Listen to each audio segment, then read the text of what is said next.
good evening, all you Minties, and welcome back to another episode of Reels Talk with your host, the amazing Amanda, and my lovely co-host, the Uncanny Omar. Hey, what's going on, everybody? Yeah. Welcome to our review of Transformers Rise of the Beast. Kind of crazy. This dropped now. We had a leak about where the Transformers comics are going to be, where they're going to be published. Even though a lot of people knew and speculated, and a lot of people knew for sure where they were going for, oh my gosh, since like last October. But now it's official. So still not official. There's still not an official announcement. But we can talk a little bit about it. But yes, today marks the time that we talk about Rise of the Beast. Yes, Rise of the Beast. I will say it's been 5. Has it been 5 years? We reviewed Bumblebee. Was that 5 years ago? And not exactly 5 years because it came out in 2019. So 4 years. 4 years. Yeah, so it's been 4 years. Yeah, since we reviewed Bumblebee. So obviously this is a continuation of the storyline from Bumblebee, where that one took place in the 80s. And I completely forgot it took place in the 80s. I got to be honest with you. You could tell it's been a while. I did it because of the soundtrack. I just, figured. The soundtrack in this helps set the time for this particular movie, too. We're also going to be talking about some movie news and what the plan is before I go to Japan. But, let's dive right in. For anybody that hasn't seen Rise of the Beast, we're going to be talking about spoilers. If you don't care, if you're here just to hear our thoughts and you're like, I don't care, I checked out a Transformer movies a long time ago, then join us and see what our thoughts are going to be. Because I feel like I checked out a Transformers movies a long time ago too. But, Bumblebee brought me back. I really enjoyed Bumblebee. But no, he is not the reason. To me, I mean, there is one Transformers movie, and that's it. And that's the original 1986 animated movie. But Bumblebee did a good job as far as live action. Now, how do I feel about this one? I guess we'll find out together on this journey. All right, Amanda. Yes. Tell me a little bit about this movie. Who wrote it? Who directed it? Who's in it? What years it took place? I know you're ready. Yes, I am ready. I got it all here. Yeah. So Transformers did come out this weekend, made 60 million at the box office, a little over 60 million. I know. But when you think about the fact that Spider-Man only made 5 million behind that, and it's its second week, we'll go into that later. It's fine. But 60 million opening weekend, directed by Stephen Caple Jr. You guys would most know as far as his works. Creed 2. He directed Creed 2. Oh, okay. Yeah. And then, of course, the writing team, there's like 5 people on this writing staff. The one with the most notable credits, I know. The one with the most notable credits is Joby Harold. He wrote the story for Obi-Wan Kenobi. He's done Army of the Dead, King Arthur, Legend of the Sword, the one with Charlie, what's his last name? You know who I'm talking about. Hunan. Charlie Hunan. The guy from Sons of Anarchy? Yeah, that guy. Remember when he was in, and stars a pretty good cast of, not only the voice actors. And so people, I guess, were saying that some of the Transformers were voiced by YouTube stars, or is that what you had heard? That there was like a bunch of people. Mm-hmm. It was Spider-Verse. Okay, gotcha. No, because all the main ones were voiced by pretty famous actors. Of course, we have our lead characters, our human characters. We have Noah Diaz, played by Anthony Ramos. You might have seen him in Hamilton. He was John Lawrence or his young son, Philip. He was also in Into the Heights. He's Myrna loves him. Yeah, he's big. He's. I feel like you said words there. Gotcha. Yes. Dominique Fishback, who plays Elena Wallace. She is the intern at the museum in this movie. She's recently been in Swarm, the Donald Glover created show on HBO. You should check it out if you haven't. She's also in Judas the Black Messiah, Project Power, and I think Deuces as well. She's also in that. Yeah, she was in the Deuce. That's what I remember. Yeah, the Deuce. That's what it is. Yeah. And then you got, of course, Noah's mom, the quintessential, I guess, Hispanic mom now is Luna Loren Velez. She's also the mom in Spider-Verse, right? So apparently she is the go-to person if you need a mom of some kids in Brooklyn. Like this is the mom that you hire. She's become that woman. I mean, you could recognize her voice right away, and you're like, oh, it's that lady. Okay. Go ahead. Yes. but yeah, so and then of course we have all of our Transformers that we're introduced to. Of course, Peter Cullen's back as Optimus Prime. Peter 83 Dinklage, years old. 83, I believe, 81. or 81, I think. Regardless, still doing the same iconic voice that he's been doing since the TV show premiered, You based on think his he'll? brother. You think I've he'll? had the what's up? No, go ahead. Oh, I was gonna say I've had the honor of interviewing him twice. He is a wonderful human being, That's and awesome. I will never forget this. I gave him the idea to voice record voicemails on phones. He was because this is before like people would come out to conventions, and now it's kind of become a thing, right? Like Cameo and all that. But he was like, "Oh, that's a good idea," and he did mine. And I still have it to this day, not on my phone, but I got a recording of it. Yeah. You reached Omar. Did one for Melanie too, and then for Dan, who interviewed him, who is a bigger Transformers fan than I am. He did Eeyore. And Dan was like, "Well, I'm not gonna say no to that," because he's also was the voice of Eeyore for Winnie the Pooh and all the Disney cartoons. Yeah, Yeah, I wonder if he'll do what James Earl Jones did and sell his voice. So when it he, would be it would be a bad day when I that know. happens. It's just sad thinking about that. And really quickly, yes, Oh yeah, I I saw. know we put out a social media post, and I actually recorded a short today.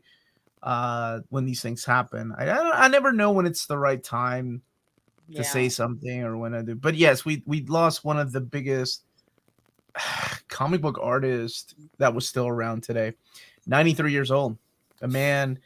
I think Amanda put it beautifully when she texted me. She said, I he did. was. You said that he lived a long time, but gone too soon, or something like that. I thought that was a Mm, really nice way of putting it. I said it better than Uh, that, but it's fine. I'm gonna look it you up. did, So well, I'm just, you did, but yeah, there. Anybody that had ever met John Romita Sr. had interactions with him, all speak kindly of him. He was a wonderful artist. He had the big task of replacing Steve Ditko on Amazing Spider-Man, which was insane, and he knocked it out of the park and introduced us to a lot of characters and gave us some beautiful women along the way and had some iconic storylines with his name on it. Became art director. I mean, he under him there were so many artists that just perfected their art style over at Marvel. I mean, he would redraw covers, he would redraw faces, character designs. He co-created one of my favorite characters, Wolverine. He did the character designs for him. So he's definitely going to be missed. When I saw John Romita Jr. last year at Heroes Con, he was talking about, how mm, his dad's been sick for a while and he's going to hate the day when you could tell that he loves his dad. And the tribute that he wrote on Twitter was beautiful, talking about how he's the greatest yeah, guy he's ever met. It was beautiful. So, yeah, thoughts and prayers with his entire family. We really lost a legend. After that, my goodness, I mean, Larry yes. Lieber, some Jim Steranko, like there's a few left, Sal Buscema, but not many. It's weird. But yeah, Yes. Transformers: Rise of the Beast. Transformers. Yes. So let's talk a little bit about the film itself. We could talk about the voice cast. Peter Dinklage as Scourge. Michelle Yeoh as Airazor, and who is it? Oh, Ron Perlman's Optimus Primal. I thought that was pretty awesome. I didn't realize that was his voice, but then I was like, oh, that is Ron Perlman. And then everyone. Oh no, Omar's favorite person in the whole world, Pete Davidson playing My favorite Mirage. person in the whole world. He was really excited about that since it No, was I was announced. not. And then No, I one was not. surprising one that I think neither one of us realized was in it. Cristo Fernandez, who everyone knows and loves from Ted Lasso. Football is life is Danny Rojas. I think some people know Jack. him from Venom 2. Thank you. I didn't realize he was in He was Venom he was the bartender in, was it Venom 2 or into the second Spider-Man movie or the third one? No, the third Spider-Man movie. Because Eddie Brock was supposed to be rumored in the No Way Home, and he was the bartender sitting there with Eddie Brock. That's yeah. Yeah, that guy. Interesting choice for a Peruvian Transformer. Also, anyway, I'll get to that in a little bit. But go ahead. All right, so the premise of this story. So we have the opening of Maximal, the planet of Maximal is being attacked by Unicron, who is a legendary god. He's a world-eating. When I said world-eating, I said, "Oh, Galactus," but no, How dare you? he's How dare you? just a Unicron. And he has the Terracons that are being led by Scourge, who are coming to the Maximal planet because they have the MacGuffin of the entire movie, which is the transwarp key. This key will allow you to be transported anywhere in space and time. All these different devices, all these stories these days are about space and time, guys. And so so Apeling goes ahead and gives it to Optimus Primal and all of the other Maximals. They wanted to get it off world, and then he distracts Scourge long enough for them to escape. And of course, he's killed in the process, which then leads us into our present day. So instead of the 80s, it's been a couple of years, I guess almost kind of like a decade, maybe. So I don't remember what year exactly it came out, but 1994, and we're introduced to our humans. So Noah is a struggling kid who got discharged from the military for some bad behavior, I guess. It's really kind of iffy. Like, he can't do anything too bad, right? Because then it's like not following orders is what he did do, which has got discharged. He could do something really bad, because then why would we root for him? He just did bad enough to be discharged. And he's trying to find a job, struggling because of that issue. He has a brother who has sickle cell anemia, and they have no money, so he can't get treatment. So you have this story going on, and then you also have Elena Wallace, who's an intern. That's Dominique Fishback's character. She works at this museum, and while they understand that she's very knowledgeable in what she knows, they still treat her like an intern unless they need her for something. And that's where we're introduced to this statue, this bird-like statue that they thought was found somewhere in Egypt. And there's weird markings on it that's clearly not the Nubian scripture that they thought it was. And that's, of course, because it's not. It's Maximal language. And Maximal language, ladies and gentlemen. Maximal language, everyone. So Noah is working with a friend of his to steal some cars, because he figured since no one wants to hire him, it's the last resort to make money. And he goes to steal this awesome Porsche in this garage, and turns out that Porsche is actually Mirage. And Mirage takes him on a little joyride to escape the police after he gets in the car, decides he doesn't want to steal it anymore, but it's too late because the guards see him, they call the cops, and then Mirage locks him in, and they go for a joyride.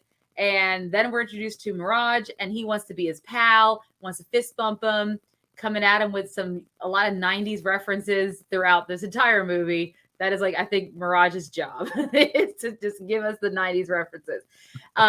Meanwhile, Elena is playing around with this statue. She stayed late after work, not supposed to do that. And the device they use to analyze it kind of breaks it open and activates a piece of the transwarp key. And this sky beam pops up. And of course, that attracts the Autobots. So we know that Optimus, RC, and a couple others been hiding. What? Thank you for the super chat, hermano. Wait a minute. Omar indirectly created Cameo by way of Peter Cullen. Mind blown.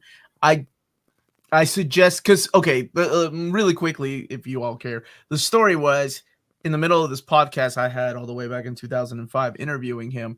He shared, like, meeting kids in the toy aisle, and they're like, oh, Transformers, this is so cool. And he was like, that was really cool. And I'm like, did you ever mess with these kids? Like, did you do the voice of Optimus Prime from, like, around the other aisle? This is Optimus Prime. Stay in school, And he was like, no. And I'm like, oh, you should have so done that. And then we got into the topic of, like, voicemails. Like, you should record people's voicemails. And the more I kept saying it, he was like, that sounds like a really good idea. I'm like, people would pay for that, Peter. And then he then emailed me later, like his publicist or his agent emailed me and said, hey, we really like this idea, and Peter wants to thank you so much. I think we're going to start doing that at conventions later on, like charging people for it. So that was really cool, because he didn't think about it. And I mean, maybe I just thought about, like, hey, you're getting older, and it's not like you had a huge retirement fund doing these things. So yeah. But anyway, that's the quick story. That's really cool. And I'm glad he took your advice. Thank you. Is that Machu Picchu? Are you doing that because of Peru? The background, Peru? back there? Represent? It's whatever wallpaper I got. They put it in there. We got Brooklyn on the right hand side. I should be on that side. Yeah, I should be on the Machu Picchu side. Oh well, you can switch us around. So, anyways, go ahead. Of course the Mirage takes Noah because the Autobots are they see the sky beam, so they are alerted. Like, oh, it's transwarp key, and of course it also alerts Unicron and Scourge, and so they head to Earth to retrieve the transwarp key that they've been needing in order for Unicron to feed on every planet in all through time and space. And so you have these two entities about to converge to get the transwarp key. We get a different Optimus Prime in this movie. He, at this point, doesn't trust humans. He's a little bit depressed, maybe, that he couldn't even save his own people. And in fact, later on, even Noah calls him out. Like, why would I ask for you help? You can't even save your own kind, like, or protect your own. So you have a very war-hardened, jaded Optimus Prime in this film. And so he's trying to, they want to go retrieve the key. Mirage like, hey, this guy can help us. And Noah's like, oh, I don't need to help you. But then he makes a deal with him to sell him for some money. And he's okay with it. But Optimus like, I don't want to work with humans. Bumblebee is, of course, here. He's already worked with Haley Steinfeld. So he's like, oh, no, humans are great. And then we get that funny line. They did mention her, too. They did mention her, too. Yeah, I thought that was pretty cool. So eventually he agrees begrudgingly to let Noah help. So they take Noah over to the museum so he could steal the transwarp key. Of course, this means he runs into Elena. She doesn't believe that he needs it for these robots until, of course, Scourge brings his freezer. I think they're called the freezers. They're like little robot dog animal creatures that come and attack them. And of course, this initiates a big fight. In this big fight, Scourge ends up killing. I don't want to say killing Bumblebee. He does a number on him, basically. So he is lifeless at the end of this battle. Almost takes out Optimus Prime, but then Air Razor comes in and kind of saves the day in that regards. But by this point, they already have that half the transwarp key, or what we thought was the whole transwarp key. So Scourge and his Terracons take off, and that's when Air Razor tells them that's only half the key. We split it up to protect it. So now we got to find the other half. And of course, this is where Elena's skill and knowledge comes into play because she's been writing all these hieroglyphics down. And she's like, oh, I guess this is a map. And it's going to take us to Peru. And we get to go to Peru. Yeah, which is really cool that we get to see Omar's, his birthplace. Actually, this is not the first time that the Transformers have visited Peru. Because there was an episode where Bumblebee and friends visited Peru, and I thought that was so cool to see that. Yeah. Air Razor voiced by Michelle Yeoh in this movie. Yeah. And she always brings the gravitas. Michelle Yeoh. Yeah, I know, right? Oscar-winning Michelle Yeoh. She brings such gravitas to the role. And I love Peter Dinklage as Scourge. Really enjoy his, he always, he chews on everything that he can take as far as when it comes to his voice acting. So I really like that as well. But they decide, the humans decide to go with them to Peru. Elena, because she wants to experience it, right? Instead of just being in a museum. And of course, Noah wants to go because he wants to destroy the keys before the Autobots or the Terracons can get a hold of them because he wants to protect his home, Earth. He doesn't care about the Autobots. He doesn't care about anything else. He wants to protect his own home. So thus setting up a conflict between Noah and Optimus Prime. So when they get to Peru, they track down the location of where the other half of the key should be, which ensues another battle in a temple that they go into between the humans trying to run away from these freezer dogs. And of course, then we have Optimus Prime and his crew, where we also meet Wheeljack, played by Cristo Fernandez. Which is so weird because we met Wheeljack in the Bumblebee movie. So I don't know if that was okay. The only way I can explain that, oh my gosh, going back to comic or TV show, that was his Cybertronian form, and now this is his Earth form, is that van. But for some reason he looks different, which is so weird. Maybe it's because he lived Maybe he just acquired the accent because he lived there for so long. But it's not even the accent; it's the way that he looks. Because even when they're in Cybertronian mode, yes, it's the car modes or their transformation mode that's different. They yes. themselves still look the same. So we saw Wheeljack in the first Bumblebee Yeah. movie in the Cybertron scene. That's why a lot of us were like, "What the hell is this? Why not create a new character? Like it doesn't make it." All right, whatever. Wheeljack, sure. Wheeljack is now Peruvian. They race swapped my dude into a Peruvian trans. We got our first Peruvian transformer. Boy, he was a winner. All right, go ahead. Okay, so when they have this battle scene, of course, Airazor tries to protect Optimus Prime, but in doing so, she ends up Scourge shoots a crab needle at her, which then starts to slowly corrupt her body, though she doesn't realize, I think, what it is, but also as a tracking device. So they all end up meeting at the jungle where the humans had fled, and this is where we encounter the rest of the Maximals. And this is where they decide to kind of come together because the Maximals actually have the other key. They actually didn't leave it in the temple. And we find out that they've been living a very nice, quiet life with this tribe in Peru for generations who have sworn to protect them. And Optimus Prime is like, how do you trust these humans? And of course, Optimus Primal's been there a lot longer, it looks like, than Optimus Prime. All right, so really quick on this note, when she delivers the, so he's saying no rat trap, no Tigertron or Predacon, Megatron. When she delivers the line of like, oh yes, we've lost, because he's like, where are the others?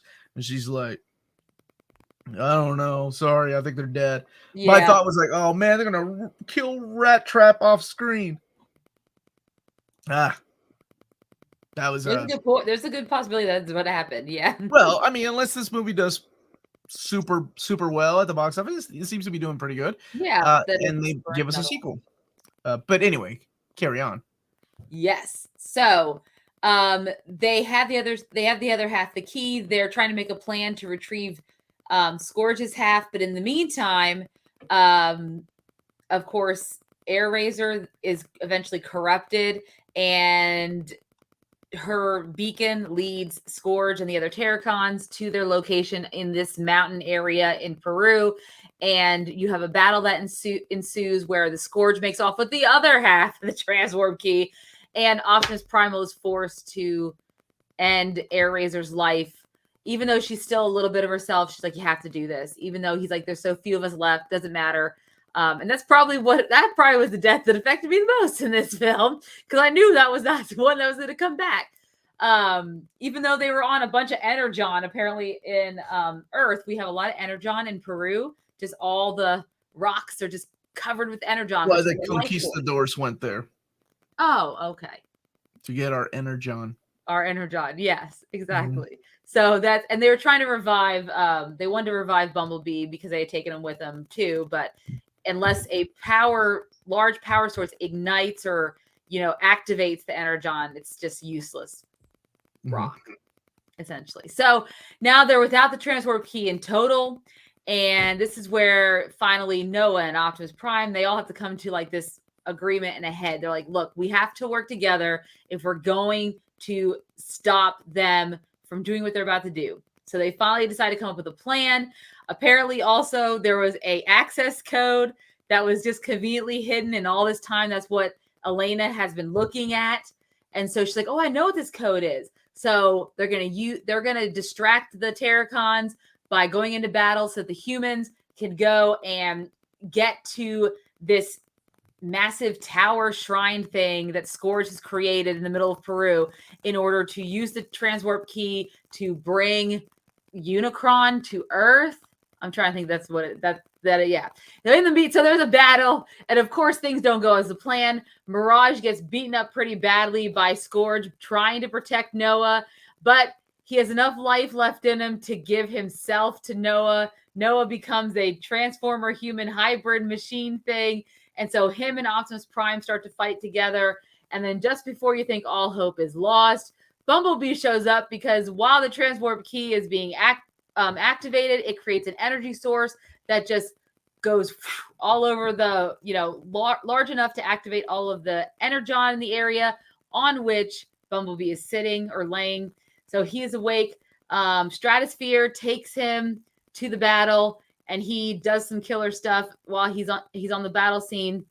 This reinvigorates everyone, and they fight what they can. They can't use the access code because the tower, the device the transport key was on, is destroyed. So now the only thing is to destroy the transport.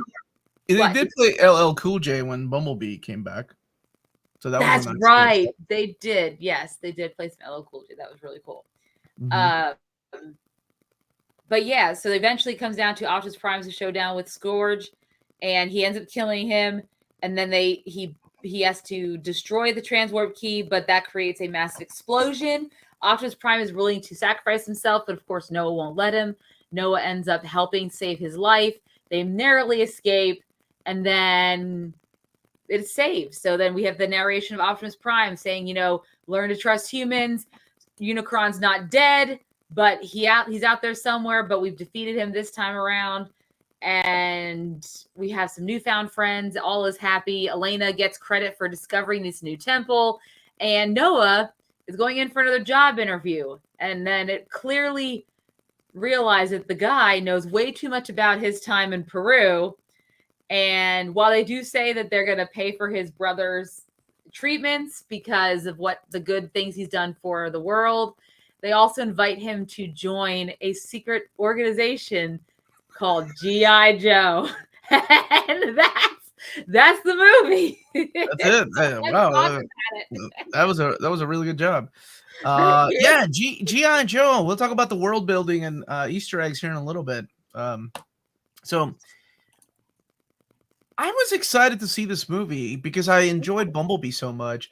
And it wasn't like, the Transformers franchise, the live action franchise, has had ups and downs with me. Like, it started off pretty good. Like, I enjoyed the first Michael Bay movie. Yeah. The second one was the death of the American cinema to me. I hated that movie with a complete passion, and I was done with Transformers movies after that. Like, I hated that movie that much. And the fact that it did so well, I lost hope in all of the American cinema goers because holy crap, how the third movie I didn't even want. I think I watched the third, fourth, and fifth. Maybe I don't even know how many there are. While wrapping presents, like I didn't even. They were horrible. Shia LaBeouf was in the first three, I think. Yeah, first three. And he was okay as Spike Witwicky. Megan Fox was in the first two. Definitely. Sam Witwicky. I don't give a shit what his name is. That's how much I cared about those movies. That was the only reason I watched those films was for Shia LaBeouf. And here's the thing: fans had to petition for Peter Cullen to get the voice of Optimus Prime because the studio wasn't aware, right? That we have this love of these characters and their voice actors. So he didn't. Now Frank Welker, unfortunately, did not come back as the voice of Megatron. It was Hugo Weaving because you could totally tell it was Hugo Weaving as one of his most beloved roles of all time. Yeah, it seems like the movies focused a lot more on the human relations. Like, oh, we're going to have a bunch of humans do a bunch of shit. Whereas the cartoon did have humans in it, but not every plot line revolved around the humans. And I can't believe that to this day, we're still dealing with, here's a bunch of robots around this kid that's trying to help his little brother out. And there's nothing wrong with that. I actually like that plot. We can relate to that character. Yeah. Of Noah Diaz. So I mean that wasn't an issue. And honestly, like across all these movies, this one isn't bad at all. It's not terrible. It's not the worst one. It leans more towards the good ones, right? Like for me, I like Bumblebee and I like the first movie. Okay, so this kind of reminds me of like the first movie. Special effects were great outside of the final battle, which was just, I don't know if I was watching a movie or watching a video game because everything was just CG on top of CG. And I realize it's ridiculous to say that when we've had things like that already, like in Star Wars or Lord of the Rings, when you have big creatures. But I love the fight scenes like in Brooklyn, like when it was like, or in DC. Oh, yeah. in the like museum. whenever you have real buildings and stuff, instead of like this big forest where you have nothing but big scorpions coming out of Unicron, you have giant Unicron coming down. You've got Scourge. By the way, that's Nemesis Prime for the people that have been keeping tabs on who that is. And his two minions. One was Nightbird, which was a character from the cartoon, and the other one, I don't think they bothered even naming him.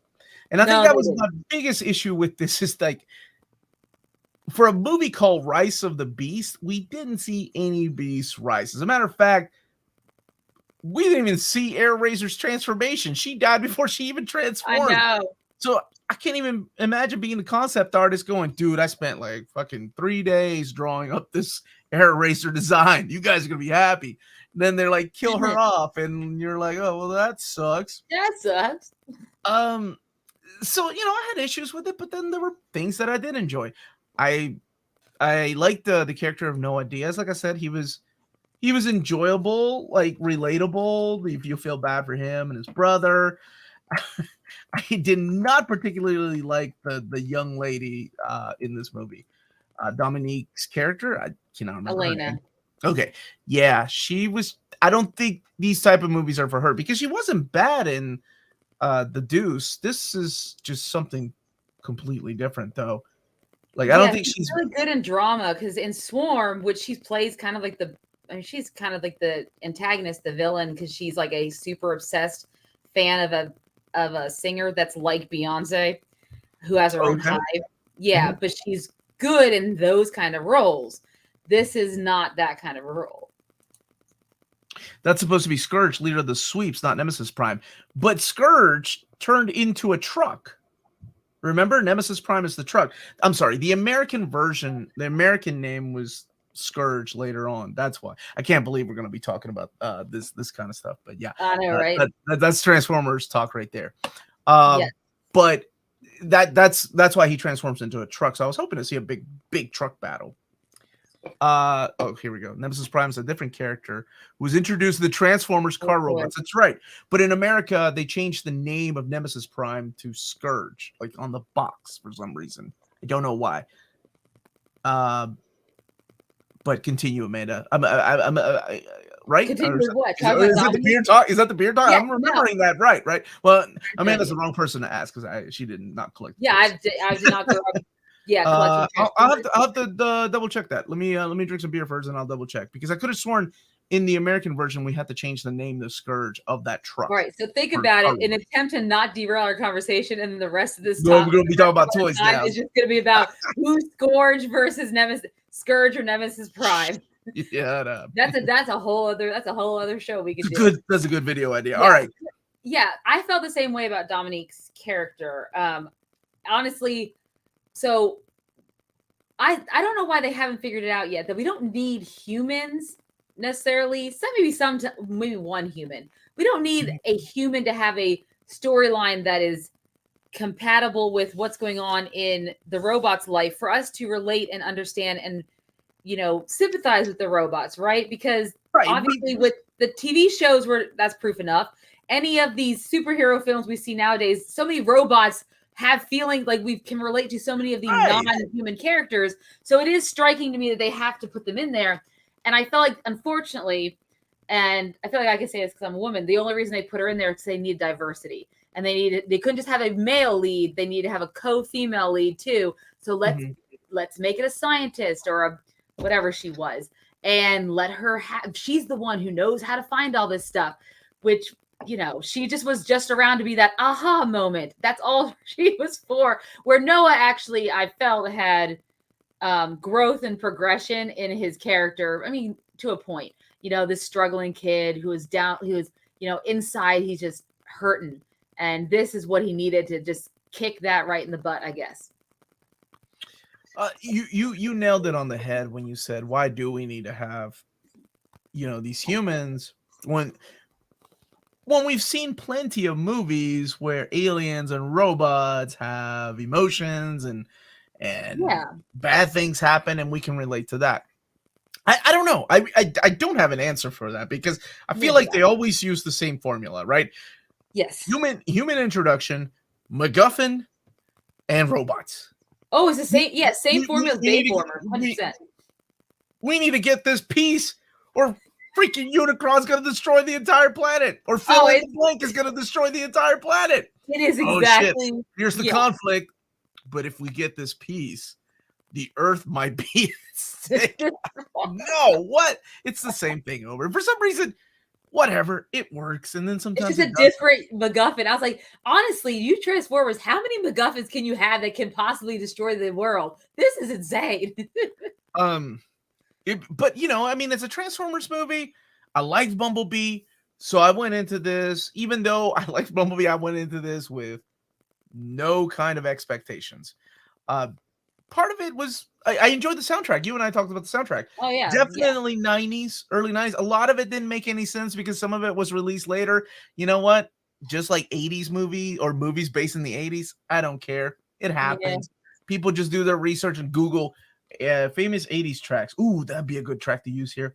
Nobody sits there really and goes, but that wasn't released until 1987. The movie takes place in 84. Screw it. Like, I think that's like as much research. Yeah. They did use the Unicron medley from the original Transformers movie. That was a nice little touch. There was a little Easter egg with Marky Mark and the Funky Bunch. Yeah, there was. Hey, why a robot would know? Whatever. Like that. Okay, Pete Davidson. I'm not the biggest fan of his humor. I know a lot of people are. I know he gets a lot of hate. I think because he gets a lot of hot chicks. I don't hate him for that. I think whatever, man. More power to you. Funny dudes. Yeah, get some girls. I'm just not a fan of his humor.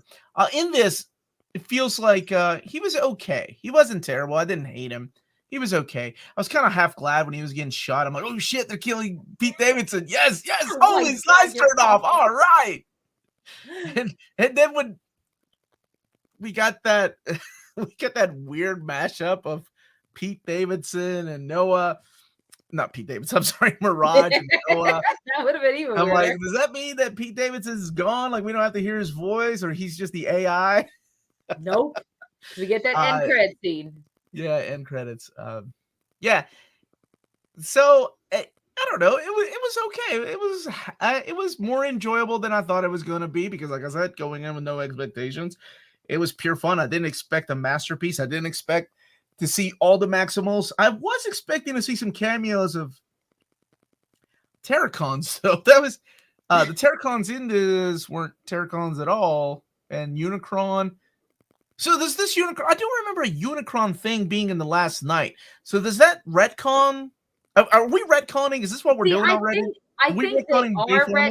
So I thought that Bumblebee sort of retconned everything because I remember. So I was looking back on that. Is this going to be like because it's 1994? Does it take? Then is it going to take Man of War? But the way I guess I have to rewatch Bumblebee. But some people say that the way it's presented, where Bumblebee's going to Earth, like it retcons what Optimus Prime talks about with like Sam Witwicky and his family, like in the first Transformer movie that came out in the Bayformers era. So I think it is retconning, which makes sense, I guess, to a point, so that they can keep, if they decide they want to keep making movies, they don't need to follow whatever happened in the Bayformers universe. So they can go a different direction. I think that's what it is, something like that. Even though we're using the same kind of designs for Bumblebee. Maybe. I don't know. Right? Okay. Sure. I'm still confused. It is what it is. I think it all depends on how well these films do and what they're going to make. Because obviously, if they make another one after this, if it's successful, we're going to end up in the 2000s. I mean, which is when that takes place. Because the first one. I say keep it in the 90s. I do. I like the 90s. What? Make it. People are nostalgic. It'll be fun. Yeah, keep it in the 90s. When it is interesting that they decided, 80s when the original cartoon came out in 84, and then 90s when Beast Wars came out. So yeah, what's 2000? Armada, Robots in the Skies, whatever the hell they called it here, Transformers 2000. I can't remember. Omar, I really enjoyed the film, and I got to say the movie had me another Avengers Assemble moment with Primal Set, Cheeto, cool. Rhinox, Maximus. I like that too. I like that part, but I kind of chuckled a little bit when Optimus Prime and Optimus Primal were both like Autobots, and then Optimus Prime was like Maximals, and then Optimus says transform and roll out. And I was like, did he just steal like Optimus Primal's thunder? Because Optimus Primal was like about to yell maximize, and they just were like, yeah, fuck it, let's transform and I guess roll out Maximals. And then later on he came back and said that. So I thought that was awesome. It was pretty cool. The movies are, what's up, J-Man? How are you, brother? The movies are meaningless to Hasbro. The toys make a ton of money. That's their main concern. And there's a lot of truth to this because the toy lines were kept alive because of the movies. This is why we kept having a toy line in the aughts. Like whenever there was no Transformers like out there, then they got rid of the classic line. So when the movie started coming out, we started seeing a new toy line every year, and that made Hasbro happy. You know, as fans, like a lot of the older fans that grew up in the 80s that watched the original show, sure, we would probably get a couple of characters. Some of us that even hated the designs of the new toys. But it kept the line alive until like we got the return of classics. We got the masterpieces, although those weren't really sold at Walmart. I mean, the earlier ones were. But yeah, it kept the line alive to keep it going. So there's a lot of truth to that. What's up, Bert? Thank you for the super chat, my brother. My second live action Transformers movie. I went for 90s nostalgia. I was taken out of the movie when I heard the notorious B.I.G. 97 hypnotized in a 94 movie. Man, I knew it. See, this is why I said like the first one, Bumblebee, had the same issue. There were songs in that movie that weren't released until later on in the 80s. But at that point, I'm like, whatever. It happened. They should have said 1990s instead of 1994. Why give it us a specific date? Let's just say it was the 90s. Anyway, yeah, why give us humans? The conflict between Scourge and Optimus was cool. There was some character growth in Optimus Prime, which was surprising. Like, I hate humans. Humans are okay at the end, right? They're not bad. They helped us along for the ride, and old Noah here sacrificed himself. So, I appreciate that, which again shows you that you don't really need humans to have character growth between characters. Could have been anybody that sacrificed themselves. I don't know why we get psych outs like, hey, we just killed Bumblebee. Did anybody really think he was dead? Like, I know in the theater, I was like, well, I know he's back in the Bayformers, even though that may not even be canon now, but they're not going to kill Bumblebee. No. Air Razor. Oh, yeah, she's gone. You can't pay Michelle Yao to come back for the second Not anymore. She's an Oscar winner now. They can find someone cheaper. It was interesting how they, and again, this is like, why did they need, not that I liked Noah just fine, but Noah and Optimus were supposed to be like a duology. They're supposed to be like a mirror looking at each other, right? They both had the same issues, right? Neither one trusted each other. Both of them, felt bad because they couldn't protect the ones they loved, right? Noah can't get his brother help because he can't get a job to get the money. You look deeper into this than I did. Prime failed to protect his Autobots, stranded them on this planet, and can't get them the heck back out of Earth. So you have these two people, right? So it's interesting to see how they work together, and I like that part again, which is why if we're gonna have humans, I would have just stuck with just having Noah. We didn't need Elena, and I would have been fine with it. And that would have been okay. If you need to have a human, fine. Anthony Ramos, very charismatic actor, always thought he was, and he does a good job in this role. He's the main kid, right? He's Noah. Yes. Mm-hmm. Yeah. Yeah, he did a good job. And his little brother. And I was like, oh, there's a little kid that we could cast as something if we need a kid to cast for a young. Keep tab on I'm like, I'm gonna keep a tab on that because I don't know a lot of young actors. When I see them, I need to keep their names because we never know we're gonna do their casting call for something. I was taken out of the movie when Optimus Prime started talking with his robot lips. The robot lips always freak me out, right? I know it's a mask, it's a guard mask, but I still don't get used to that. Still not used to that.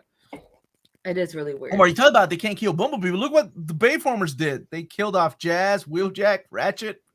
Dude, the death of Jazz is still one of my favorite. Like, what the hell did that just happen? Like, when they killed Jazz in the first movie, maybe it's the way I remembered it. Keep in mind, I've only seen the movie, I think, once when I in theater and once when I bought it on Blu-ray. We should watch it. All right, stay in your lane there. Stay in your lane. All right, dude. The way I remember they killed Jazz, it's like Optimus is holding like half of his body because I remember like they like ripped him in half, and he's like, "We lost a dear friend today," And then he just chucks him over his shoulder, and he's like, "But we made some great friends." And he's looking at Shia LaBeouf, and I was like, "What the fuck, Optimus? You just threw away Jazz, man! Screw this kid." Like, that's the way I remember it. Maybe that's why I don't like Shia LaBeouf. Maybe that's what it is. Maybe it's just I took it. No, there's a lot of the reasons not to like Shia LaBeouf. That's not one of them. They killed Jazz off.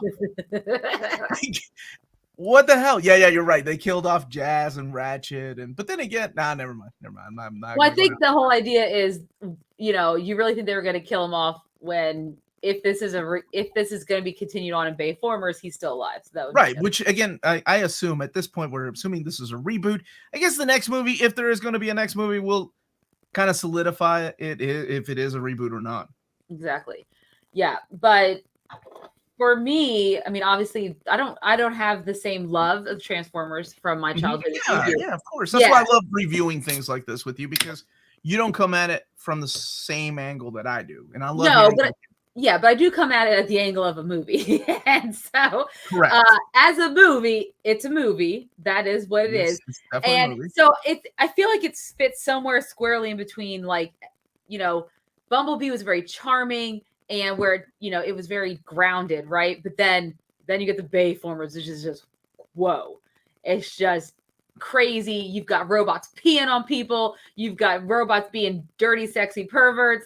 And oh my God, I forgot about humans are dirty, sexy perverts. I mean, his mom is the horniest person I know in that film. Mudflap? Oh my God, the way they talked. The way they talked. And so then you get this movie, which is like squarely in the middle of those.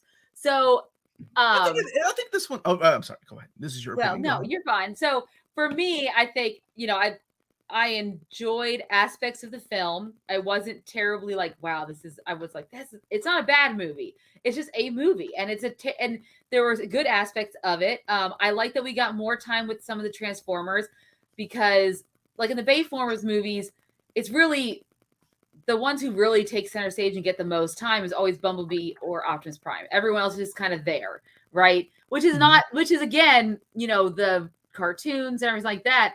Everyone has a personality and everyone goes through something. But in here, it's just they only focused on Optimus Prime and Bumblebee. And here we at least get Mirage. We even get, the fact that they were able to build up Air Razor enough for me to care when she died meant something. Or it's just Michelle Yeoh is such a good actress, even when she's just voicing a character, that she makes me feel for her character when it passes away. So one of the others, you get a little bit more time with some of the characters in this film, the robots, which I think is very important, because that's why people go to see these films. They're not going to see, no offense, Noah and Elena. They're going to see the Transformers roll out. Hey, hold on now. Yes, I'm pretty sure a lot of young boys went and bugged their parents to go see Transformers 2 because of Megan Fox. Okay, well, that's maybe a lot of young ladies too. I'm just saying. That's why he put her in. That's why he does those things. That's why Bayformers does it. That's why he does those things. I can't believe they freaking they showed Unicron in the trailer. Yeah. That would have been a nice surprise. I would have been surprised. That would have been cool. Oh shit, damn, Scourge's not the bad guy. It's Unicron. That's cool. Exactly. But I mean, for what it is, the writing. I mean, we didn't talk about that, but the writing was rough. The dialogue's pretty. The dialogue was so bad, and that's why I feel like for me, Pete Davidson did a pretty good job as Mirage. I thought. And I actually rewatched some stuff. I felt like he talked or tried to the way because he doesn't come across as his usual self-deprecating self. It's not just Pete Davidson being Pete Davidson. He actually tried to develop some type of a voice for this character, and he's way more energized than his normal personality. If you watched his SNL, usually he's just on Weekend Update and he makes these self-deprecating jokes about himself and everything like that. And this is not that at all. He definitely changes it up for Mirage. And I thought the type of voice he gave him, it did remind me of an 80s, 90s voice, very peppy, positive. And then I did rewatch. And I was like, there's some hints and elements of other characters in the 80s Transformers movie, the way they talked. He kind of had that the intonations and stuff. to his voice. So I appreciated that because that's what he reminded me of. And so I personally enjoyed Pete Davidson's turn as Mirage and would like to see him back if that's possible, if it does well. I might be in the minority, but he wasn't that bad to me. He does have an effect on the ladies. He does. Maybe that's what it is. He does have a strange that effect Pete on his Davidson charm. Yeah. No. I don't give a shit about Pete Davidson. Like, I don't. I'm sorry. No. Like, yes. We already got a cute little Transformer. We got Bumblebee. No. No, but he's like, okay, it's not that he's a cute one, but he's like not like a rebel, but he's like the cool kid. Is he? That's how you saw him? Yes. He's got a cool ride. I'll give him that. He's a force. Cool he's a force. Yes. I just I don't care. Whatever. He could have died at the end and I would have been like, oh, cool. I guess on to the next funny person to voice the next Transformer in the next movie. Yeah, whatever. It could be the beer. No, that's not the beer talking. That's straight up Omar talking. I don't care about Pete Davidson's Transformers skills, but whatever. Okay. Speaking of voice actors, a couple of disappointing things. Number one, whenever you have this cast of characters, you're going to overshadow some, and some people are going to be like, they're not going to talk as much. I don't think we heard Rhinox talk the entire time. No. So my brother and I went on IMDb because we're like, okay, we got to find out who because my brother and my daughter, who's obsessed with Transformers, needed to know who these characters' names were, and we found out that David Sobolov is the voice of Rhinox, and I did not hear him talk. Now, he was the original voice of Death Charge in the original Beast Wars. Wow. So that was really cool. But I don't think he had a line. Maybe roar. That was it. Cheetor, I think, had like one or two lines. Wow. AirRaiser, of course, given the most lines besides Optimus Primal. But well, yes. Yeah, I mean, hold on a second. Honestly, I'm biased because I never liked the live action movies beyond the spectacle of the action and the CGI of the characters. I like the stories that are found in the comics, video games, and comics way more. Yeah, and it's going into it, you do have to set when you're reviewing this, you separate yourself from that stuff. How would I enjoy this as a movie without having the nostalgia of Peter Cullen? Yeah, doing the voice of Optimus. So yeah, it was an okay movie. I mean, it was one of the better ones. Not that they're great. It had flaws. I still think Bumblebee is my favorite one because it was more grounded. We didn't have that many characters. It wasn't like anytime my problem to the final battle. But I mean, that battle was something else. Here's my biggest problem with this movie's plot is it's just like every other one. The biggest problem with this movie, the plot was okay. Sure, Unicron is the bad guy. A planet that eats other planets. Where do you go from there? It's the problem that I had with, and I had a lot of problems, but one of the biggest problems I had with Green Lantern. You introduce the Parallax within the first movie. Where do you go from there? Who is he going to fight? Sinestro? Not as a big threat as the Parallax. Unicron to the Transformers myth is the biggest bad you could have. I mean, there are other bad guys that are cool, but you build up to that. And once you introduce that and they're like, hey, we just fought Unicron off and Pete Davidson and his buddy merged and they beat him. Now it's like, maybe we can beat him the next time he shows up. I don't know. It's just a really weird thing I have about big bads when introducing them in movie franchises. Yeah, where do you go from here? It's why Thanos wasn't introduced properly until way towards the latter half of the MCU phase. I'm bummed we're getting something akin to the opening of Bumblebee next year, but it's not Peter Cullen voicing Prime. I got to see Peter Cullen this year again. I met him several times. Was it this year? Well, whenever the hell I went to Chicago. Last year. It's I hate to say this, but it's not the same. You meet somebody 15 years ago, 10 years ago, and they're a lot younger. They're in their 70s and still spry and talking to you. This time around, man, he's just looked so tired. So I can respect the not coming back to doing some voice acting. It takes a lot out of him. Yeah. But I mean, it would be cool to see him do a cameo here and there. Of course, yeah. So yeah, as a movie, this was okay. I don't know if I would follow this franchise if I wasn't in love with Transformers. No, it's something that I probably would have, if it wasn't for our show and Transformers, I probably would have just waited till it came out on streaming and had watched it then. Yeah, but I had to. I had, you know, there was a small glint of hope for me. Okay. We talked about things we didn't like, we liked. Well, let's rate it. What would you give Transformers Rise of the Beast, Amanda, out of 10? Well, this is a pretty, to be, average movie, so I think it deserves an average score. So I'd probably give it about 7 out of 10. 7 average? Really? I wish you were 5 average. I don't know. Where did we go? I thought 6 was average. All right. I enjoyed it. It was fun. I had a lot of issues with it. I think a 7 is a good score. Yeah, 7. I think this one's a 7 out of 10. It still had flaws. He did say stranger danger when the Cheetor attacked him. There's a lot of issues I had with the dialogue. Well, how big can this guy be? He eats planets, so bigger than a planet. Bigger than a planet. A 4 out of 10 from our buddy. Ooh, Jack. But thank you for that super chat. 4. Yeah, 7. 7 out of 10 from me, man. It could have been better, but it could have been a lot worse. Once you've seen the bottom of the barrel with these franchises, it's like, okay, we got to do better than that. Yeah, they did. They did do better than that. Now, what does it mean for G.I. Joe, though? Because, we haven't talked about that. G.I. Joe. Half the battle.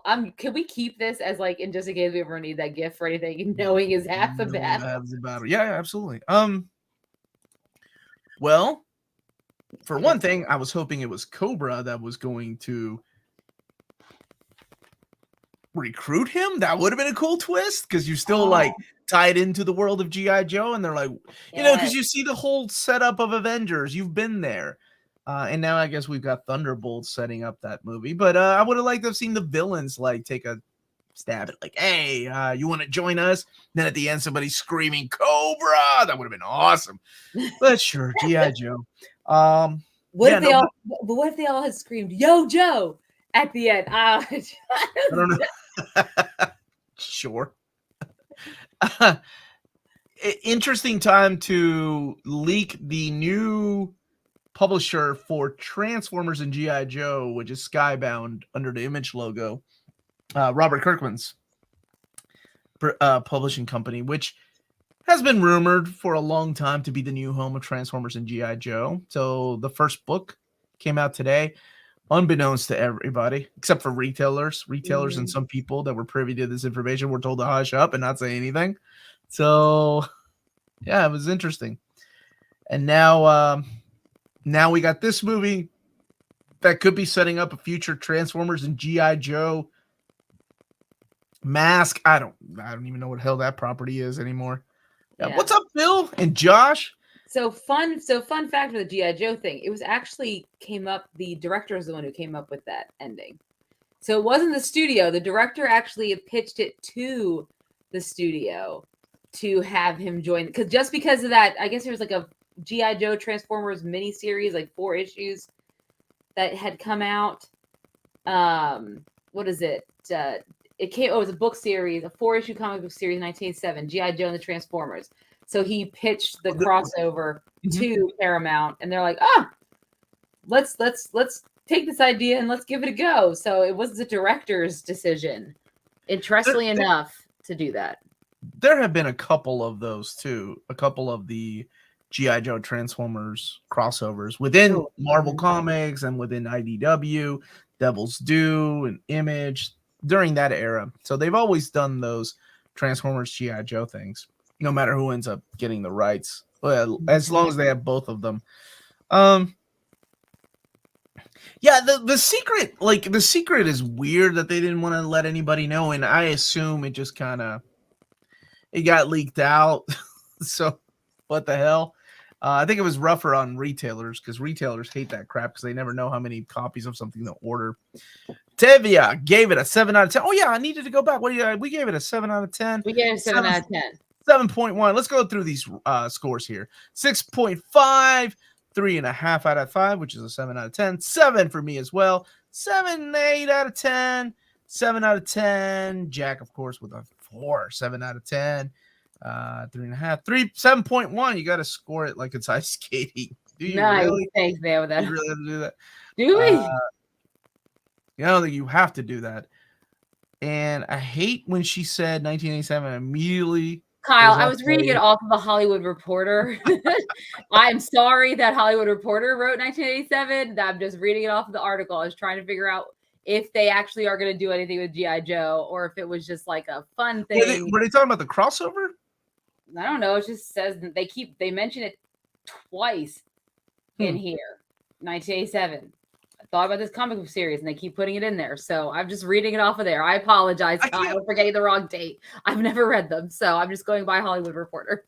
I can't remember exactly when that came out. I don't know. It was the movie adaptation.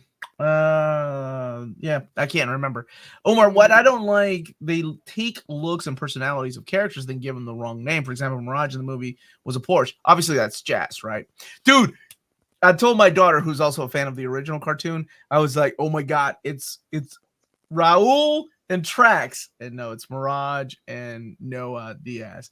Like, why didn't they just use Raul? He was stealing a car. And it's kind of the same story. And he was Latino.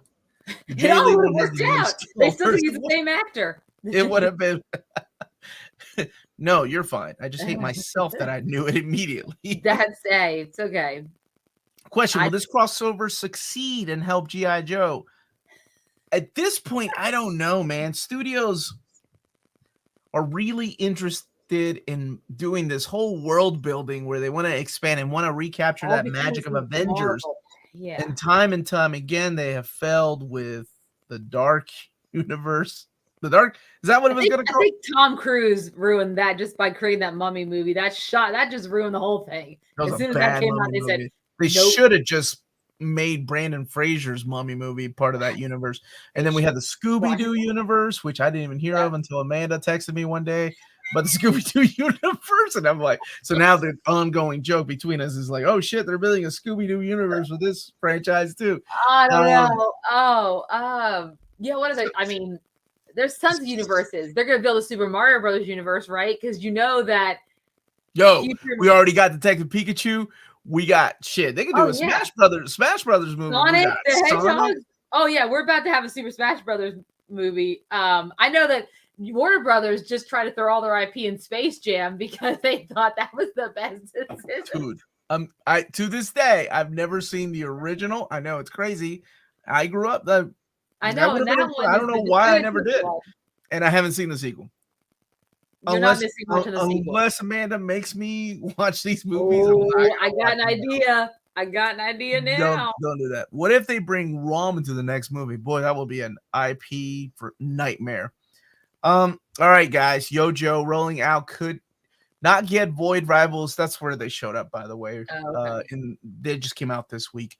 Issue 1 today at my local comic book store sold out. I feel like in regards to G.I. Joe, they can't get any worse than the Rise of Cobra with Channing Tatum. Yo, dope, man, in that second movie when they kill him off at the first 10 minutes. He didn't want to be in it. He was like, I'm only going to be in it. Shit. Kill him off.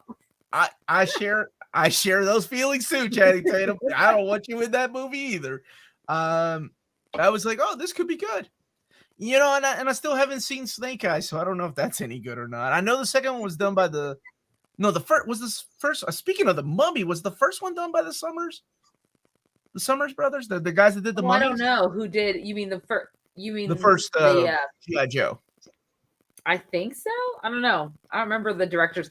That wasn't a movie I had to remember the directors for ever. So that's a good question, but I can look it up.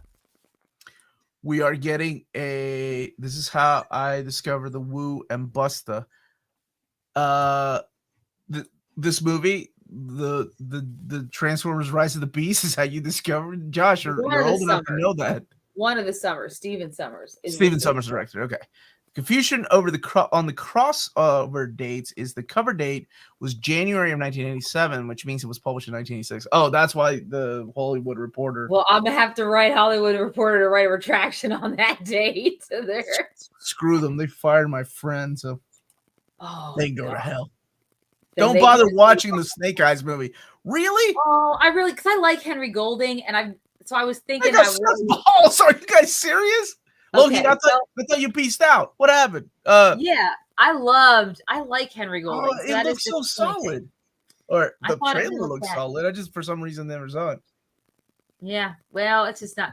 Didn't it come out in 2019?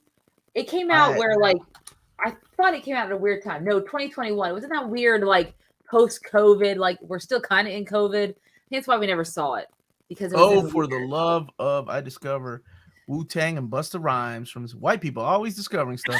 Wu-Tang and Busta Rhymes from the Space Jam soundtrack. Oh, Quad City DJ is the only one I remember from that soundtrack. I was too young for Busta Rhymes. I had to wait till Busta Rhymes started doing some stuff in like the early 2000s. That's it. Omar, please take my advice. Do not see Snake Eyes. They completely ruin his whole character. I mean, they made him Asian, which totally takes away from. Wait. Did he talk? Did he talk in Snake Eyes? He has to. He's Henry Golding. He showed his face. He talks. I think he pretty much. Yeah. He showed his face and talks. Damn. Okay. No. Yeah. That's like. Yeah. Oh, that makes sense. I remember buying it around the same time. Oh, you guys are still talking about the Transformers. I got it. He does talk. I'm getting a Hollywood Reporter, and I'm going to tell him to write a retraction. You know what's important to comic book people, Amanda. Yes, he talks. Going on. I don't know who that person is who wrote it. Andrew Koji was the best part, and he was Storm Shadow and Snake Eyes. Yeah, he looked good. Like, wait, it wasn't Ray Park that was Snake Eyes? I thought Ray Park played Snake Eyes. I'm so confused. Henry Golding plays Snake Eyes in Snake Eyes. I think I just wanted to bury this particular movie, Transformers and G.I. Joe franchise. That I thought Ray Park was in that movie. No. Samara Weaving was in it though. Snake Eyes? Uh-huh. Who she play? Scarlet. Ooh, yeah, she had red hair, huh? Ray Park was Snake Eyes in the G.I. Joe movie. We've not casted anything in. Boy, that says a lot. Ray Park was Snake Eyes in the G.I. Joe movie, not Snake Eyes movie. What the hell? It was like I thought it was I thought Snake Eyes, guys, but it was an origin story. Wasn't that supposed to be correct me if I'm wrong. Or don't correct her because I don't care. No one was it a prequel? Isn't that the idea of it? Okay. Every time I saw the trailer, I thought Snake Eyes looked awesome. Ray Park played Snake Eyes in both of the G.I. Joe movies. For some reason, Josh just keeps sending YouTube videos that I can't watch in the middle of the street. I remember that song, Hit 'em High. Yes. Hit 'em High. Hit 'em High. That's right. Hit 'em High. Yeah, it was an origin. Okay, so it was an origin story. So they had to cast a different actor. Yeah. We'll post the whole. I appreciate that. I bet you ain't gonna post no R. Kelly. Oh man, bad. So did you watch it? Me? No, I just know about it. I've never watched it though, but now I feel like I should. You don't have to. See if it wasn't really that bad, and then we do a review of it. All right, let's talk about some movie news. What's going on in the world of movies? Besides, I know one thing that pissed me off. Let's change the branding here. Oh, well, here's one thing that shouldn't piss anyone off. Oh. Because I was happy to heard about today. James Gunn announced that once Superman is done, the next project he will start working on is Peacemaker season 2. Good for him. Yay! I mean, once the writer's strike is over and everyone can actually write. Like seriously, that's good. I'm excited about that one. Yeah. What pissed me off is all these delays for the MCU. Yes. For one reason. I was going to announce some Omnis, and now they've been indefinitely delayed. That really breaks my heart. I was excited to announce a couple of them. Now they're in indefinite hiatus because a lot of the time they release Omnis based on movies. And I know people are like, why? That's so stupid. People that are watching movies aren't buying books. I know. I said the same thing.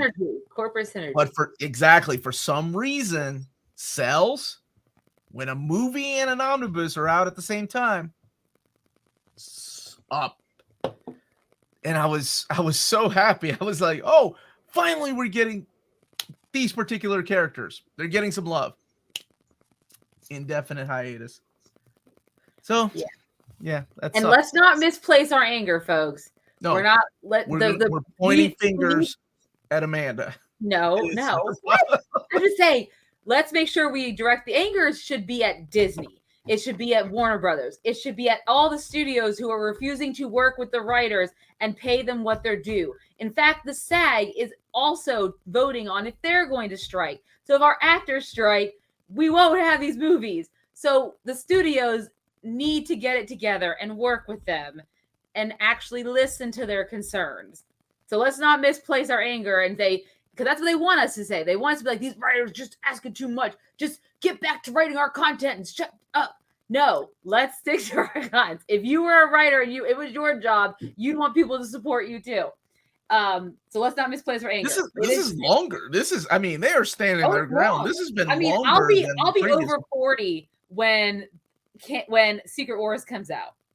Which will probably mean I'll be like 30, right at 30 when it comes out. Yeah. Oh, Josh said the SAG's already joining. They go on strike June 30th. So if you want the actors, well, they better go. Well, when you get the directors involved and you get the backing of all these people, eventually somebody's got to cave, right? Somebody's got to cave first. I was hoping if all of the creative property entities strike, the studios or the producer, whoever's the ones, they have no choice than to go to the bargain table and start to make these real things happen. So, man, yeah, it sucks that and it's one of these snowball effects, right? Yep. Because these things are happening. It's a snowball effect that it affects even things like omnibus editions. Let the Craven the Hunter movie get delayed. I'm okay with some of these movie delays, by the way. I'm really okay. I mean, yeah. It's going to be interesting. I mean, and it sucks because some of these movies people age, and so depending on what that is, these superhero movies with people with contracts, they're going to be 10 years older. My gosh. And what about the what is it? Okay, Avatar. So Avatar movies also. The Muerto synopsis was something about a mask with powers that got stung by the spider. Shut up, Blast. Wait, is that real? Because that sounds awful. And it's probably real. All right. Talk to me. No, so the Avatar movies too. Have they all been filmed, or have they only filmed certain ones? I think he's only filmed certain ones. They're not all. Remember, filmed. Those kids are also aging. Because I remember I was watching the behind the scenes. Because if you go on Disney Plus, all the Avatar stuff's out. Because Way of the Water, you can watch it on Disney Plus now. Mm-hmm. Which I forgot how long that movie was. Took a whole morning to watch it. And why did you rewatch it? Because I'm like, Linda, do you like the blue people? But she was talking about Smurfs. No, she does like the first movie, but then after that, she's done. So I was watching behind the scenes, and when they were showing pictures of the kids when they were first cast, like 2017, and how much older they are now, and I mean even more older. So it's it sucks. Mm-hmm. Amanda, I know. James I heard that on his came podcast this week and said that he thinks the absolute best version and incarnation of Lex Luthor in TV or movies was Michael Rosenbaum. Me and Corey were watching it inside. Did he say that because he was on his podcast? He said he didn't say that because he's on his podcast, but he's great. Friends too. He was one of the good things that kept me watching Smallville way after I should have stopped watching Smallville. Yeah. So delays. Yeah, it's going to affect a lot of things. One of the big ones is Beyond the Spider-Verse. People are worried that it's going to affect it because what's her name? I'm sorry, Hawkeye. Oh, Haley Steinfeld. Yeah, she says she hadn't recorded for it yet, but I think she forgot that she recorded voices already back to back from. Because they remember everything was done back to back with Across the Spider-Verse. It's only coming out the year. They would have had to already record everything. If it was already slated to come out next year, there's no way they're like, because it took so long to create the first one. Why would they just take them less than a year to create the second one? That makes no sense. Yeah. No, it does not. So I think she probably was confused, which makes sense. Now, granted, if she's on strike come June 30th and they have to do reshoots for whatever, like do new voiceover, she's probably not gonna be able to do that. So that's where these things come into play, right? If they decide to change, they're not going to change anything for Beyond, but I think that would be the biggest thing. If they have to re-record something, or if she would not be able to participate in that, she'd have to be on strike. So she would not be one of those to cross a picket line. I guarantee it. Yeah. Alex says that I feel bad for Blade. Ali is going to be in a walker when Mahershala is going to be a little bit older, but CGI. Yeah. Man. If Harrison Ford can do it in Indiana Jones, Dial of Destiny, I guess. You're not that old, I know, but I'm just saying it's possible. I don't know. You'll feel like Morbius.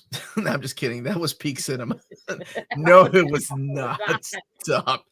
Morbius was the opposite of peak cinema. I think the reason why I was gonna say Harrison Ford doesn't even know who Red Hulk is. He doesn't care. Or maybe they're using CG. Boy, people love like breaking down pictures of Harrison Ford like off camera, like when his pants are torn. They were like, these are the exact holes that Red Hulk's pants were. Now I was like, damn, that's what we're doing now. Exactly. Wait, this is important. She got that. Who does? Haley Steinfeld. Oh, yes. She is gorgeous. Yes. She's turned into quite a gorgeous young woman. Yes, what Blast. Yes. What Blast said. Yeah, so it is disappointing to see Jack Ferry. Not Blast, sorry. It is disappointing to see these delays, for sure. Omar's still pretending that Morbius wasn't the greatest movie of all time. Morbius was awful, guys. We didn't get to use the gifts like RC. Slowly looking at that rocket. I know we missed all of our gifts. Or Mirage. I need to do better. For this gift.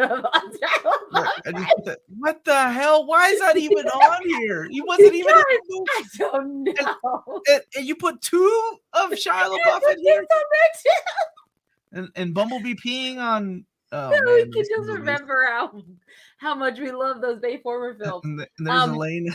Yeah. Another thing we haven't talked about, we talked about John Romita Sr. passing away, but also Treat Williams passed away this week as well at the age of 71. He was on Everwood, for those who are familiar, who's the father in Everwood. And I know that's a great loss. He's been in a lot of other things as well. Great actor. He was in the Substitute movies. The sequels. Great. I love those. So he was in a motorcycle accident too. Man. It is awful. Yes. So those of you who are driving motorcycles, please be safe. I know it's hard, but be safe out there. Yeah, I agree. People be safe out there riding your motorcycles.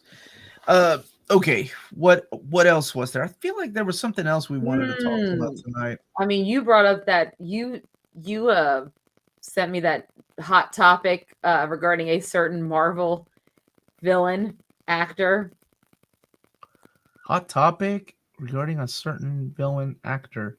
So recently, I thought you were talking about the Hot Topic picture that I sent you when Lydia and I were there at Hot Topic. Oh, no.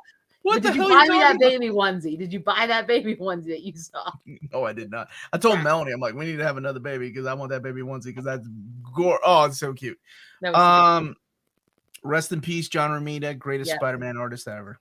Mm-hmm. One of the best. We are watching Flash tomorrow and reviewing it on Friday. Right. I don't know the time yet, but we'll work it out. We'll work it out on Friday. We're going to see it. So there was some accusations towards Namor, the actor that played Namor. Tanaka Huerta. Mm-hmm. Yeah, it's kind of like, wow. The MCU, man. I'm sure there's all kinds of emergency meetings going on. What the hell are we doing? He has come out and said that these are completely false, unsubstantiated claims made against him of sexual assault. Okay. So he has come out, said this is not true. Yes. He's actually lawyering up to fight this. So we'll see what happens as that comes out.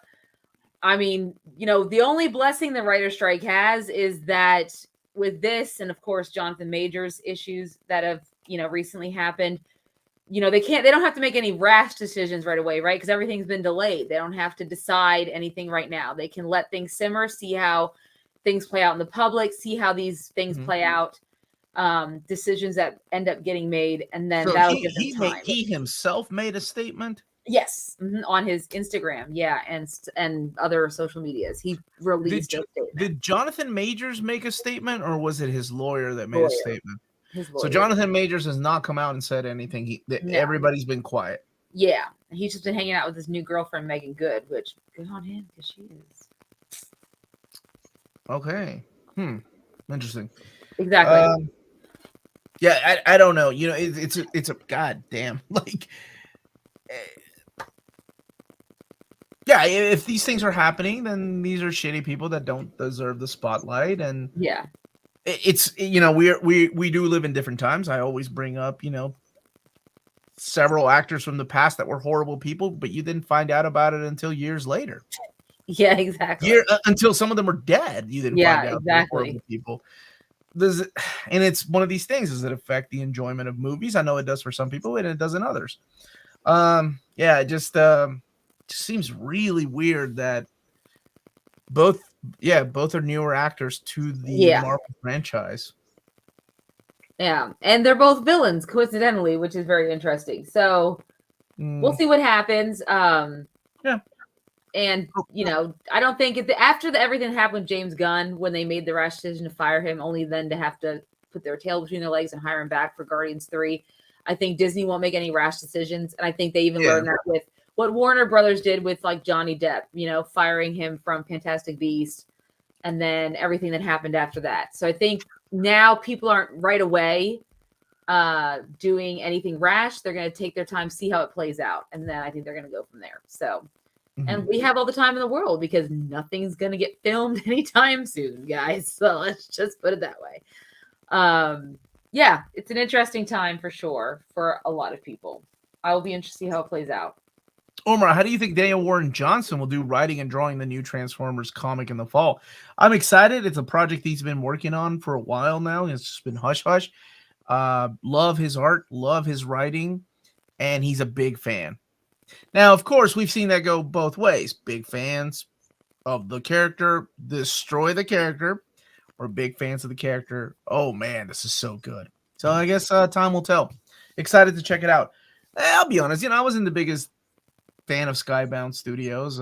It wasn't the place I would have chosen for Transformers and G.I. Joe to go, but here we are. Fellow Kentuckian Robert Kirkman. That's right. Even though he doesn't live here anymore. He moved to California because that's what people from Kentucky do when they make money. They move out to California. They move away. Gunn was a rash decision or an entire sequence planned out? Do we really know either way? I don't think we do. But honestly, I mean, the Gunn decision. I mean, if you're Disney and those tweets are brought up, even though they're jokes, like you got to make decisions. Now, what brought him back, of course, were the people that are like, I'm not going to do this movie unless James Gunn is going to do it. Yes, so exactly. That's what ended up bringing him back. I don't know if. You know what I'm saying? I don't know if Jonathan Majors nor the gentleman that's playing, or the guy that's playing Namor, have the same kind of pull. So, well, and they're actors, not directors, right? So it's a little bit of a different thing going on there. It's not like they're not building these things. They're just acting in them. So a little bit different. Omar, did you know about the Void Rivals secret before it leaked? Yeah. Larry Hama and Keith Davidson from IDW last year told me, and I couldn't say a word, and still can't say a word because it's not official, even though it's everywhere and everybody knows now. But I didn't know what it was called. I just knew it was going to be a big crossover and then leading into two different lines. There was another line, though, that it wasn't Duke. It was something else that was going to be. Maybe they'll save it for later and they can announce it until they ask me to announce things. But yeah, pretty cool. Cool. Question: will the DC universe turn out fantastic? I don't know. We have yet to see a single James Gunn era DC movie, so we don't know yet. Yeah, speculation abounds, but we will see. He did kind of tease that looks like Blue Beetle will probably have a future in his DC universe. But then again, he may change his tune depending on how the movie does. Come Yes, August, that's I think it comes out, but we'll see.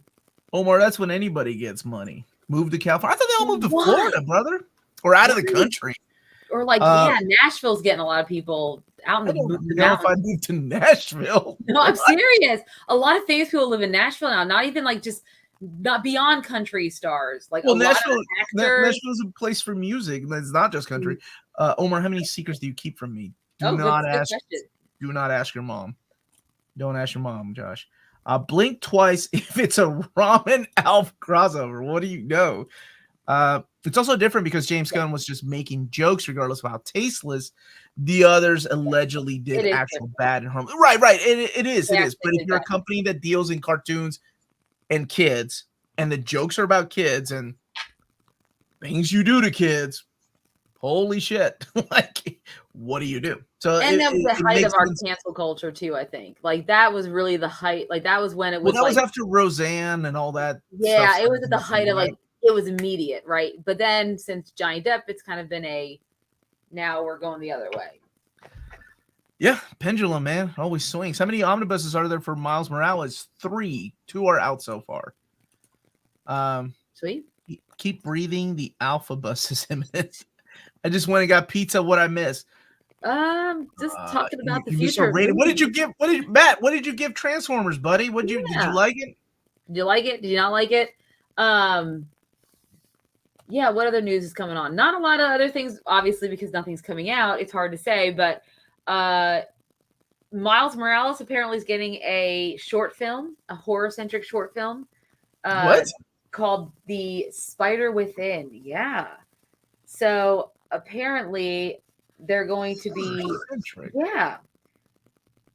And it's going to be debuted. It's a new short film titled Spider Within, debuted at film festivals and had it already premiered at the Annecy International Film Festival in France. And basically, it's just following him on the weight of his newfound responsibilities and these panic attacks he's been having that trigger something. He goes on this terrifying trip through his subconscious. So that'd be cool. I don't know when we're going to get that into somewhere we could actually see it. But yeah, that's pretty cool. They did a short film like that. Different. That's a different take, different look. Oh, how did you feel about the new designs in Rise of the Beast compared to Bumblebee? Oh, you mean for Wheeljack? I don't know if I'm looking at the same Wheeljack as what's going on. And I guess okay. This leans more toward Bayformers than Bumblebee for sure. We're getting a Star Wars game called Outlaws? Question mark. Today's the trailer for Minx season 2 dropped. nice. Oh, I forgot. Minx got picked up. That's right. HBO dropped it, and it's now on Stars. I love the first season. I thought the first season was great, man. So excited for this one. What did I watch? I watched.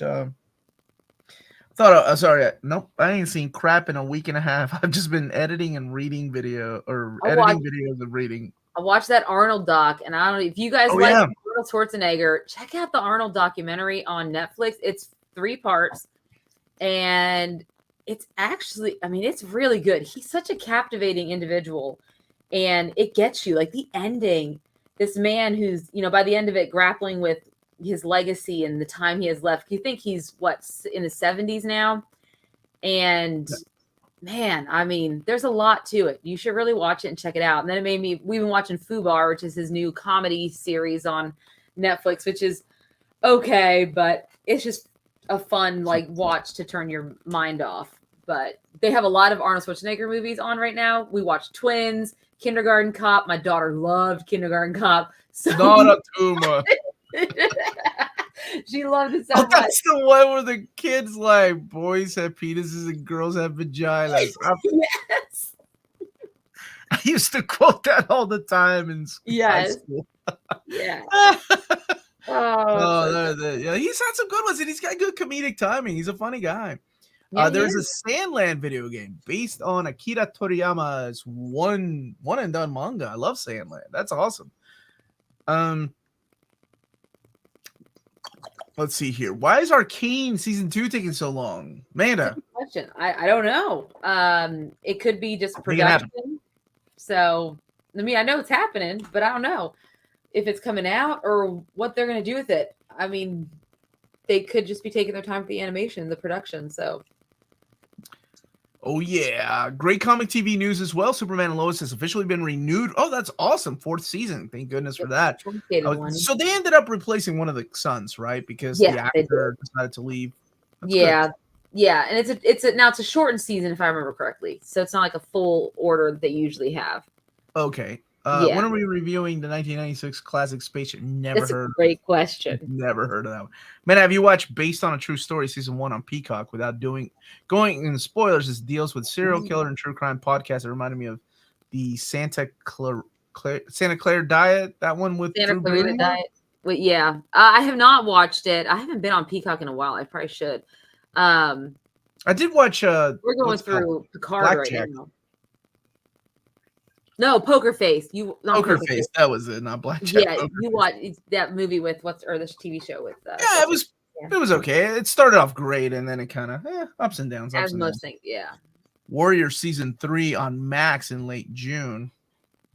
Half the cast is gone for season 4 of Superman and Lois. Oh wow, that's really? Crazy. Surprised they're even putting that out there, but.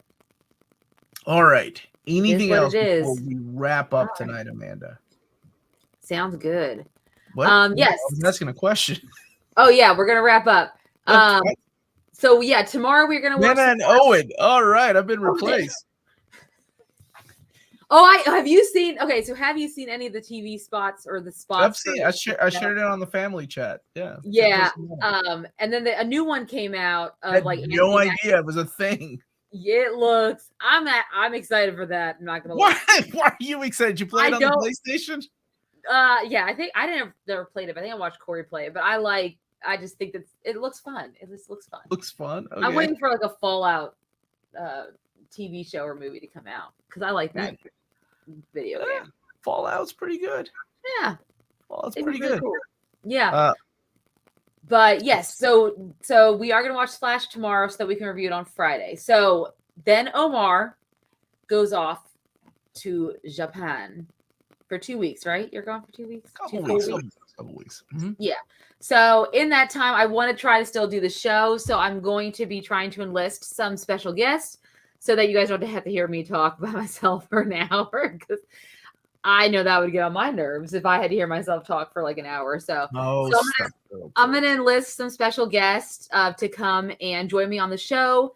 I'm getting replaced by Dan Merle or some guy named Owen. If I got that'd be fine. I mean, no offense to you, but it's Dan Merle. What the fuck? I wouldn't be able to do this with him. It would be like, see how I'm getting red just thinking about that? It would be very hard for me to do a show with him. What the hell? Okay. It'd be so hard. Anyways, so I'm gonna have some special guests join me. I know next week I do want to do a review of episode 1 of Secret Invasion that comes out. I'm not gonna be here for that. Omar will not be able to review it, but we could get his thoughts when he gets back, right, guys? We'll ask him. Eventually, he'll see it. Nobody cares about my thoughts when I get back. Go ahead. Yes, but so we will be. So there will be still a show next week. Just we'll have me and someone else, so Omar can enjoy some time with his family and just stay away from the Pokemon theft rings apparently that are running rampant in Japan right now. I don't know if you guys have heard about those, but they're crazy. Someone actually rappelled off the side of a building and crashed into to steal some Pokemon cards. It crazy stuff.